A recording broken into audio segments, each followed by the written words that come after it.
Hello everyone, welcome back to episode 4 of the YouTube Controversy Iceberg Reaction miniseries. Today we're going to be reacting to tier 4 of this iceberg. So we're going to be talking about things like Wings of Redemption, Lisa Giving Roblox, Plasma Mastodon, The Borderline, Mr. Obvious, Carl H, Only Use Me Blade, Garcia vs. Google, Extreme Games, Patrice Wilson, 828 Tree Stream, uh, Emoji, Quantum TV, Suzy Lou, 5 stars removal, and YouTube Heroes. Without further ado, let's get right into it. First, make sure to like, comment, subscribe, all that jazz. Really help out the channel. And let's get into it. Boom! Quantum TV was a YouTuber who would provide reviews and calibration setting recommendations for different I'm not gonna lie, I thought it was like a TV streaming service or something. Damn. TV models, who was accused of falsely copyright striking other YouTubers. Yes, like the... Holy I am peaking badly. Yes, like the one cardinal sin of YouTube. Doxing and threatening another YouTuber's mother. Quantum TV would be brought into the spotlight again almost a year later, after it was confirmed that he was arrested for...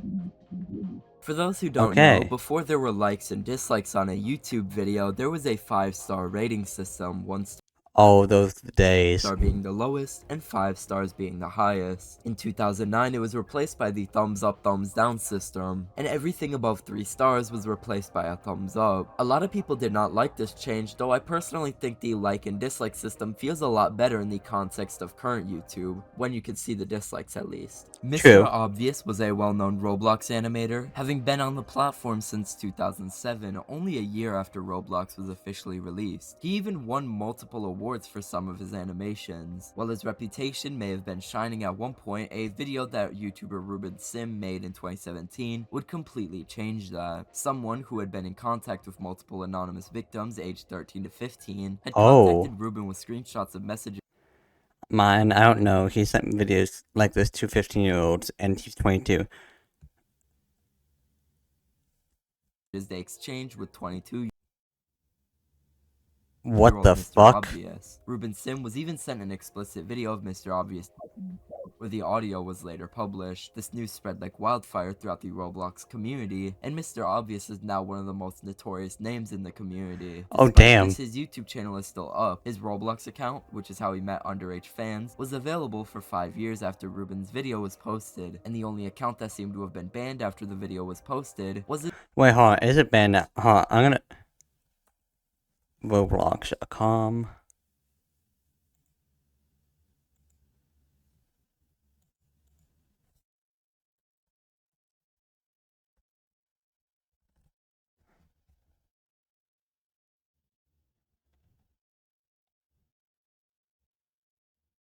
People.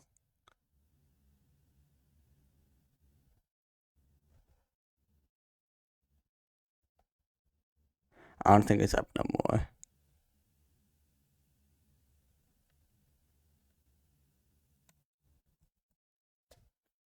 His SoundCloud alt account with 5 followers. As far as I know, Mr. Obvious was never charged or arrested. A very similar case to Mr. Obvious was Fave, who garnered a 500,000 subscribers through a mix of Roblox history videos. Fave suddenly stopped uploading in 2021 I'm not after reading all this. allegations of pedophilia got to him. Despite both breaking Roblox's terms of service many times, I find it funny how SoundCloud banned Fave and Roblox still has it, despite him selling his limited offsite. I wanna... Is this kind of like a precursor to the Slep situation? Not gonna lie. Oh my god, this kind of feels like it though. If you know what happened. and using the platform to talk to his underage fans. His account is still unbanned, and his YouTube videos are all still available. Carl Harold was the owner of a programming channel on YouTube, where he released videos with tips in the fields of a variety of programming languages. He was also known on Reddit as Carl H, and was well respected in the communities that he resided in. In 2013, Carl and his partner were arrested after police found out he had been distributing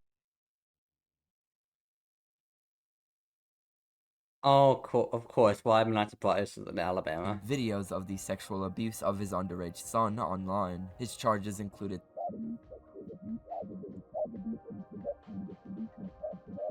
Though Carl committed suicide in his prison cell before his trial, his partner was sentenced to 56 years in prison, as he had helped Carl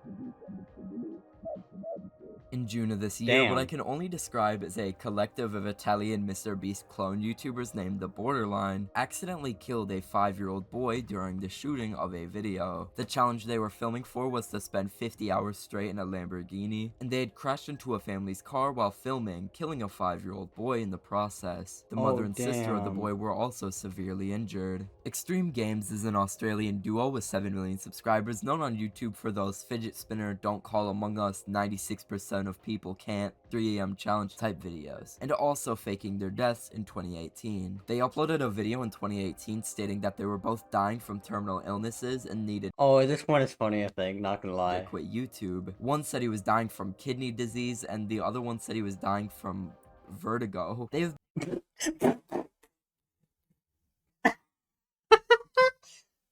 Oh my god, I haven't. Oh my god, I forgot. I forgot what the other one said. Oh my god. been fine ever since. Wait, what is Kidney it? disease, and the other one said he was dying from vertigo. But of course, some external spinning sensation often triggered by moving your head too quickly. They've been fine ever Wait, what did that say? Did that say what I thought it said?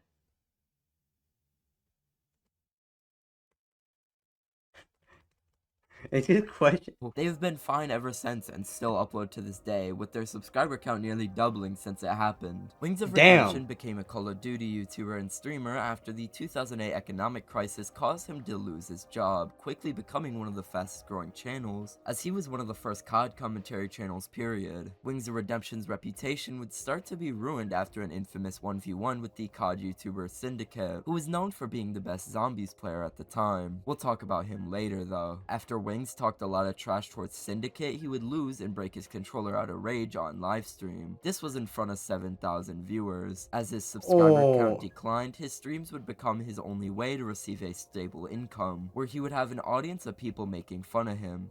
In 2006, 59-year-old cover musician Plasma Master Don would create his first YouTube channel. Over the next 14 years, he would garner a few 100,000 subscribers on his channel through his singing videos. People on Reddit discovered that he was in a sex offender registry and had previously groomed an underage boy, even being arrested at one point in 2019. More people figured out about this through a video Nick Crowley released on the matter in 2020. Don passed away just 11 days after the release of the video. Lisa Gaming Roblox is a notorious YouTuber who became one of the most hated figures in the Roblox community after a string of trolling videos. In 2022, a Roblox Well, I'm reading that. in the Roblox community after a string of trolling videos. In 2020, I'm not gonna read that username.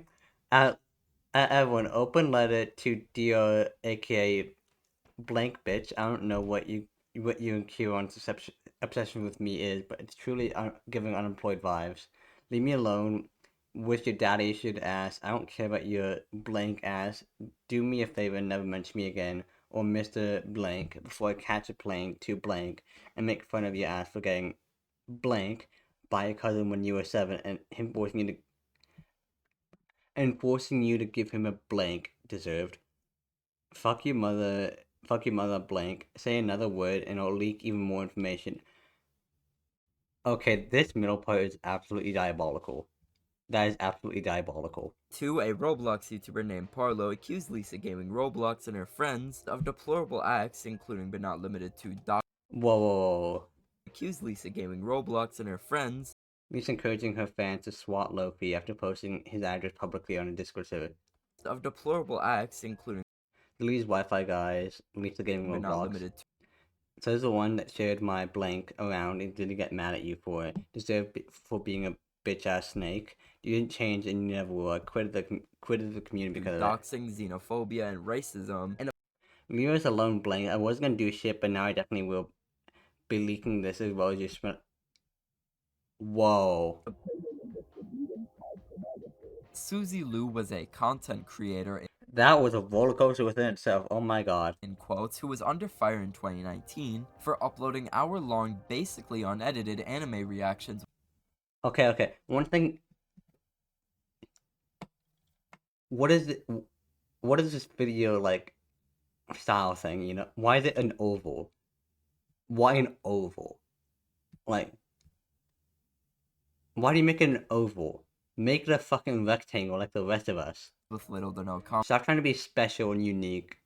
Make it an oval, like make it a rectangle. commentary, and falsely sending copyright strikes to those who criticized her, with such threatening legal statements as "I own the copyright to my I own the copyright to my face, which is what you use without permission. You were clearly a desperate to use someone who gets views to help your video get a boost. Lol. Too bad. face." YouTube Heroes was a program introduced in September 2016 as a new way for users to moderate YouTube, where users would gain levels by performing tasks like adding captions to a video. Some of the perks you would receive in the program include mass flagging videos and directly contacting YouTube staff. YouTube Heroes was a very hated feature when it came out, and it wouldn't be rolled out in the form that people saw here, and it would later become YouTube contributors. Amos Yee was a Singaporean blogger and activist originally known for his brand style blogs and skits. While Yee was active on YouTube between 2008 and 2018, controversy followed him like his own shadow. In March 2015, Singaporean Prime Minister Lee Kuan Yew passed away. Yee uploaded a video criticizing Lee with the title "Lee Kuan Yew is finally dead." As a result of Singapore's strict laws against what America takes for granted as free speech, Oh, I forgot Singapore is like shit like over that. 32 police reports were made on Amos in just 2 days. Yee was Huh. The crux here is there has been a dramatic overkill in response to what should Amos and his family be traumatized in such a manner? Did he so terrible and evil to warrant all of that has happened to him? Online links when he was assaulted, 32 police reports, jail time. Seriously, would feel the same way if all this happened to their child? Yee was arrested and charged with the intention of wounding the religious feelings of Christians, Oh obscenity, my and fuck. threatening abusive or insulting communication. During his short time in jail, his arrest would become a global debate, with many advocating for his release and for free speech in Singapore. These followers would stop advocating for him following a very disturbing series of rants he published in 2017. Some of these titles include most people thought he was trolling for publicity when he made these, especially because of the descriptions of these videos. The worst would be confirmed in October 2020 when Amos Yee was arrested and charged with solicitation and possession of child pornography. Garcia Wow, vs. okay. Google was a lawsuit that took place in 2012. No, pretend like this is on tier 2. I don't know. I didn't know how far down the rabbit hole in this case went until I did further research on the topic. After Sorry. the publication of a very controversial Islamophobic film named Innocence of Muslims that was posted to YouTube. The lawsuit occurred Oh, wait. Is this what I think it is? because Cindy Lee Garcia had not fully consented to be in an Islamophobic film, as she auditioned for a film named Desert War. Consented to be in an Islamophobic film, as she Chief Judge, while answering a casting call for a low-budget amateur film, doesn't often need a stardom. It also rarely turns an aspiring actress into the subject of a fatwa. Uh-huh. Well, that's exactly what happened to Cindy Lee Garcia. When she agreed to act in a film with the working title Desert Warrior. auditioned for a film named Desert Warrior, described to be an adventure film of some sort. Her lines were dubbed over entirely. Garcia first saw Innocence of Muslims after it was uploaded to YouTube.com, and she discovered that her brief performance had been partially dubbed over, so that she appeared to be asking, "Is your Muhammad a What?" entirely, making her say things like this. Throughout 2012, the film would be blocked in places like Indonesia, Egypt, and Malaysia. For months and sometimes years, however, YouTube was entirely blocked in places like Afghanistan and Bangladesh, as the film had not been taken down yet from YouTube. The film, Innocence of Muslims, caused many large protests and demonstrations across Middle Eastern countries and North Africa, with during demonstrations. Anti-U.S. demonstrations worldwide. Pakistani demonstrators being effigy of Florida pastor Terry Jones during a protest against an anti-Islam field in Lahore on Monday, September 24th. More than 50 people have died around the world in violence linked to protests against the low-budget movie, which mocks Islam and the Prophet Muhammad, since the first demonstrations erupted on September 11th. Wow. Seymour's okay.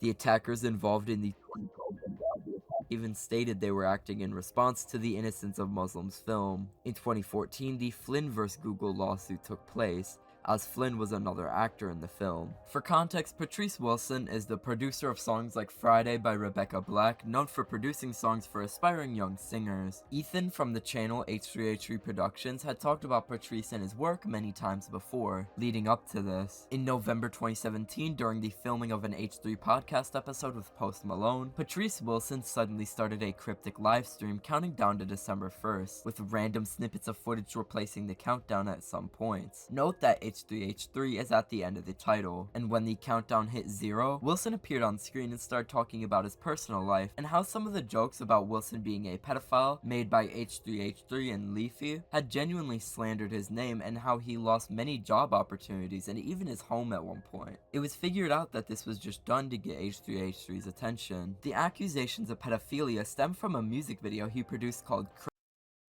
Small correction. The most controversial music video he produced was not Crank It. He was also receiving backlash and similar comments and accusations after a music video called Shush Up, which featured a lot of the same themes, even worse at times. which featured strangely strong sexual themes for a music video he produced called Crank It, which featured strange. And Alison Gold's, for a second, I thought that said Asmongold. Like, hold up, you're looking a bit different today. Alison Gold's controversial Shush Up video is art, says Patrice Wilson. Strangely strong sexual Theory of an inappropriate pop video featuring skimpy clothes and bondage and mock execution which stars girl age 11. Alison Gold reached a sexualized pop video this week on YouTube. The video has a bondage theme and shows Gold in handcuffs. She's arrested and lies in sexy gear in prison. She is executed in a mock electric chair which emits sparks. Video producer answers criticism saying it is art, calls for the director to be banned from working with children. Themes for a music video for a child pop singer. Only Use Me Blade was a Call of Duty YouTuber who was known for playing well despite only using a knife. During the early to mid 2010s, his channel was on the decline, and he started drinking heavily on streams. During one, he threw his dog to the floor out of nowhere. In another, it's alleged that Only Use Me Blade is thrusting on top of a sleeping woman, though this is unconfirmed. In many streams, he makes jokes and weird statements about sexually assaulting women, and that victims should be glad that they were, which is genuinely disgusting. That in is 2021, streamer Trisha Licious would tell viewers that Only Use Me Blade had called her underage daughter beautiful on many occasions, making her almost entirely sure that he was a pedophile. The next year, a clip surfaced of him spitting on someone else's cat and talking about it in a sexual manner. Disgusting. Wow, that went shorter than I thought. So, when do yeah, alright, I'm just gonna stick to 1 tier per day. Thank you all so much for watching. Peace out and a good rest of your day and night. I'm out. Bye.